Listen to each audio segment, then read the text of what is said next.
Feed ధరలు ₹4 తగ్గిస్తామన్న కంపెనీలో ₹2 తగ్గించాయని ఆగ్రహం వ్యక్తం చేశారు ఆక్వా రైతులు.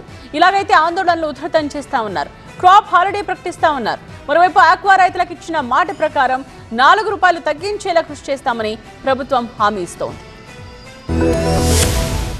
ఆంధ్రప్రదేశ్లో ఆక్వా రంగం తీవ్ర సంక్షోభంలో కూరుకుపోతోంది.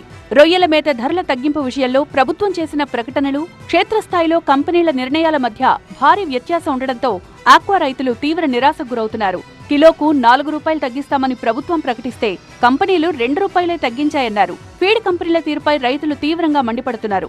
ఇలాగైతే క్రాప్ హాలిడే ప్రకటించడం తప్ప తమకు వేరే దారి లేదంటున్నారు.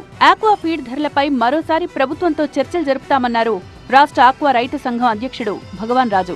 కంపెనీలతో మాట్లాడతానని మంత్రి అచ్చెన్నాయుడు హామీ ఇచ్చారన్నారు. వెంటనే దీని పరిష్కార మార్గం మనం ఆలోచించేద్దాం. ఇది ఎవరు కంగారు పడకండి.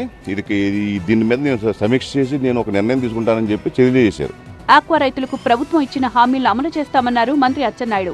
వైసీపీ హయాంలో ఆక్వా రంగాన్ని నిర్లక్ష్యం చేస్తే తాము ఆదుకుంటున్నామన్నారు. మరోవైపు ప్రభుత్వం ఇచ్చిన హామీ మేరకు ఫీడ్ ధరలు తగ్గించకపోతే పెద్ద ఎత్తున ఆందోళనలు చేపడతామన్నారు ఆక్వా రైతులు.